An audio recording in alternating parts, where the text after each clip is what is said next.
So Chernobyl is a thing.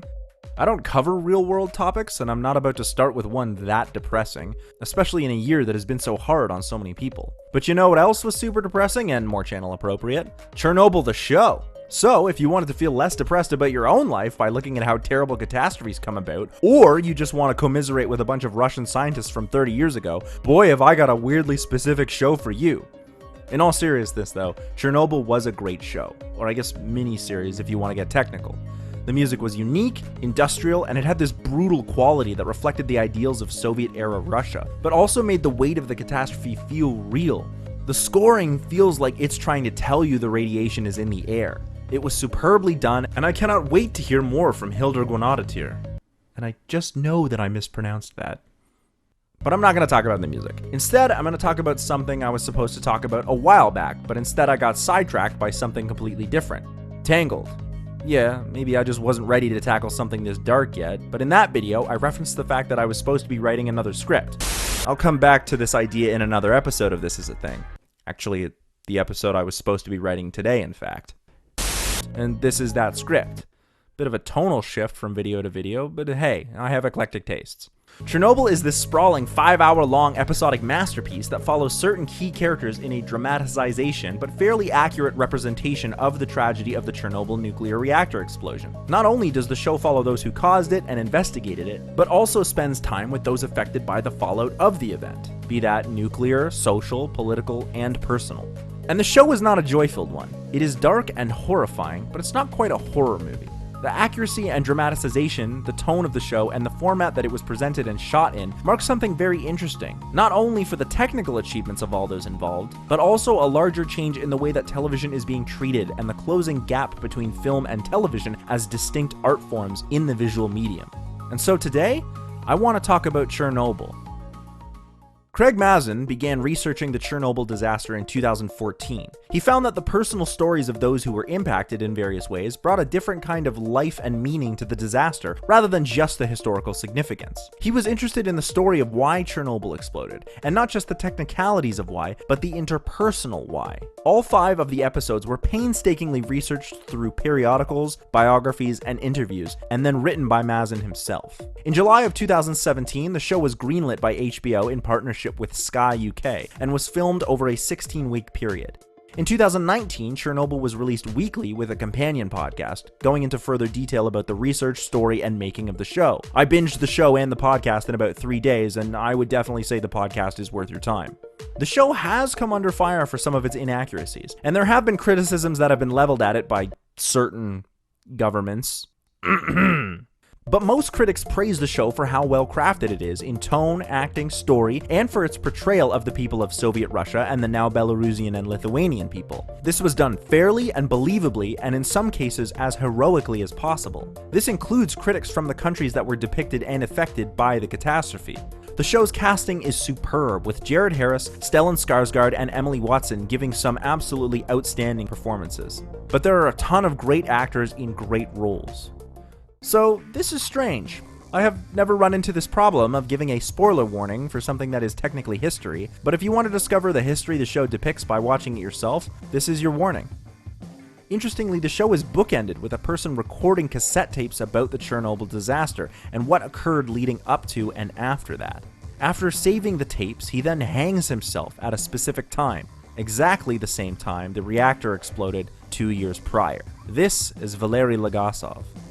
2 years before, in 1986, the reactor explodes, and the first episode is the immediate fallout of that event. Every episode takes place further away from that inciting incident, the first day, the first week, then month, and then eventually years after this event. The show follows Dr. Valery Legasov, who is called because of his expertise in nuclear physics and reactors, and because of his position at the Kurchatov Institute. He is called in to clean up the Chernobyl mess as quickly and as quietly as possible. He is paired with Boris Sherbina, a gruff and unlikable career politician who works in a middle position for the Communist Party of the Soviet Union. They are later joined by another physicist named Ilona Khomyuk, and the 3 of them work to control, contain, and finally discover what caused the reactor to explode. Interestingly, the show chooses to wait until the last episode to show what the cause was. I really liked this. I think it makes the show out to be like science detectives, solving the problems of the world through science. Yeah, maybe that upbeat tone is not going to pair well with the dark topic.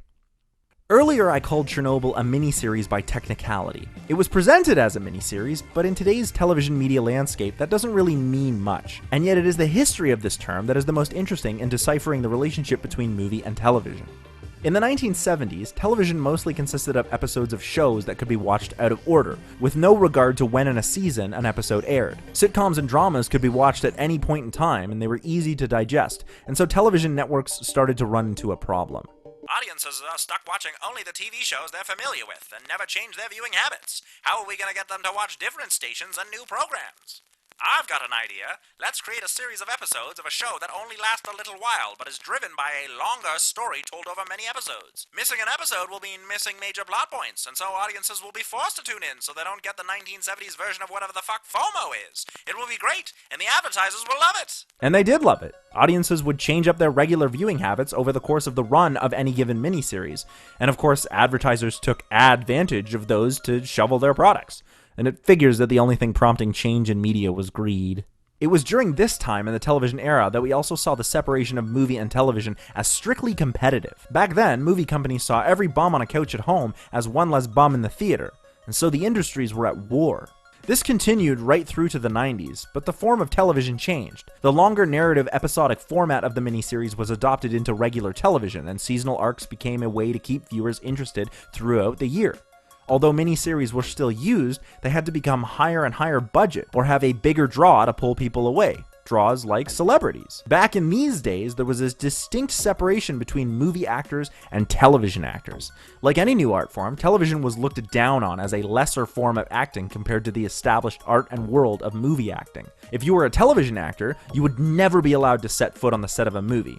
So television celebrities had their fame, but they occupied a distinctly lower place in the celebrity hierarchy compared to movie actors. Miniseries continued to be produced, but the distinction between the miniseries and the traditional TV show shrank and shrank, and in the late 1990s, something really big happened. George Clooney left the famous medical drama ER and managed to break into the world of cinema. Now, I don't know if he was the first to do this, but he was certainly the most famous to do this. And at the time, this was a big freaking deal, because it blurred the line between movie and television in the craft of acting.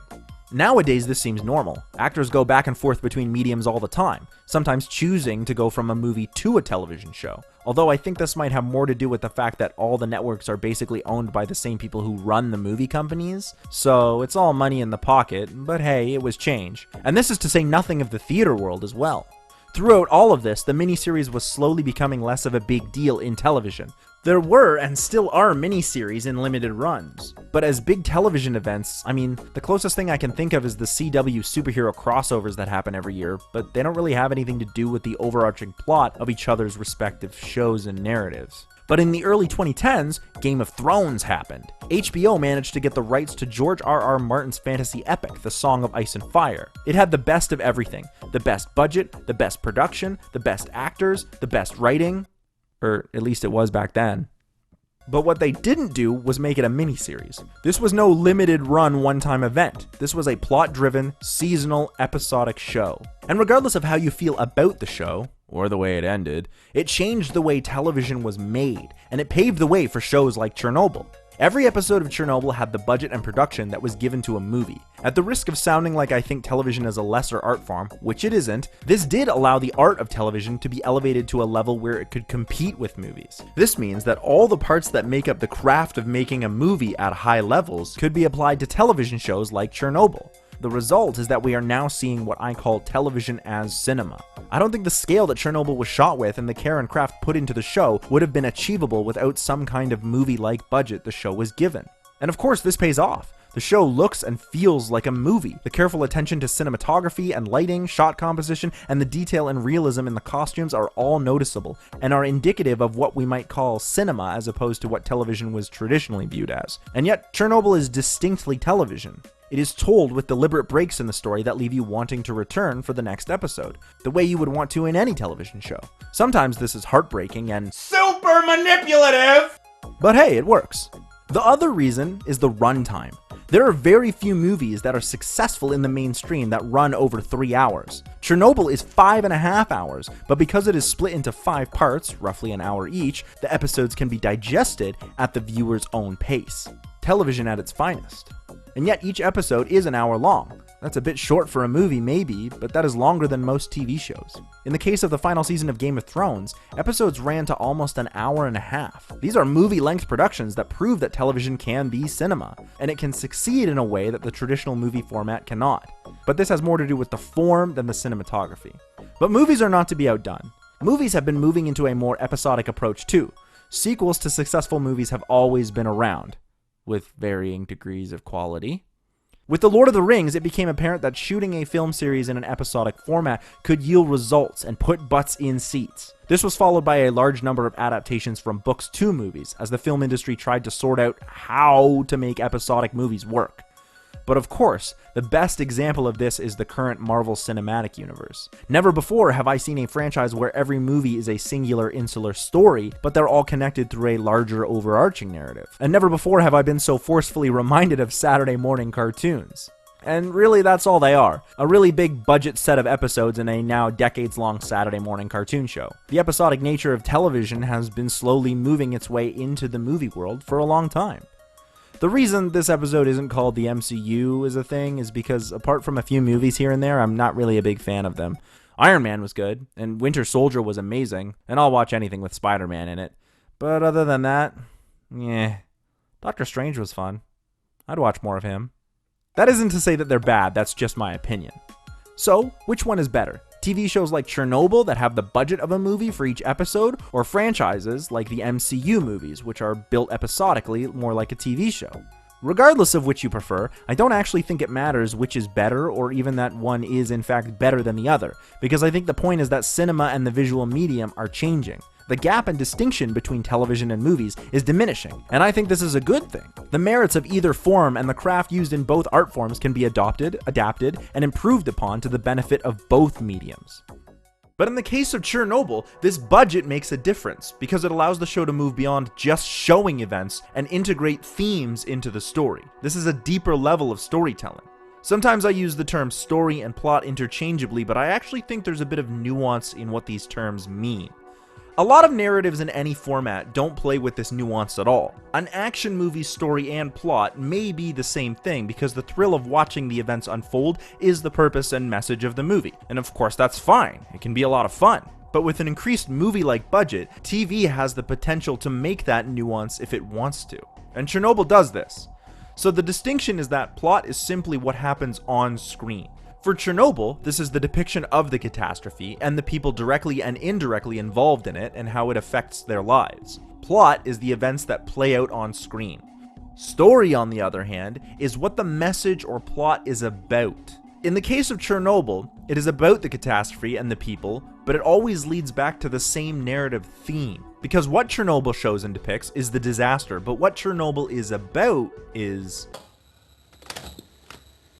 what is the cost of lives? For the USSR, this led to the Chernobyl disaster that we see in the plot, but the story asks the audience what our relationship is with the truth, and what that relationship might cost. This is an important message for our current time, and even though Chernobyl is a depressing show, and you may not want to watch it on the grounds that you don't want anything more depressing in your life, I think it tells an incredibly sobering and salient story that is more important now than ever.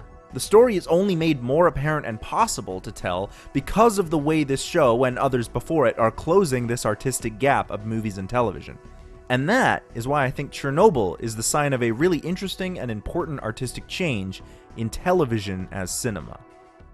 Also, it's just a really good show, and I highly recommend the podcast to go with it. I also really like the fact that the show is about something horrific, but chooses to be bleak rather than outright horror. I also really think the message is incredibly poignant given what goes on in the world today. This is not a watching experience you want to miss on the grounds of its importance to cinema and television, but also because of the history and the story that it tells and the message behind it. I get chills every time I hear Professor Legasov say, Every lie we tell incurs a debt to the truth. Sooner or later, that debt is paid.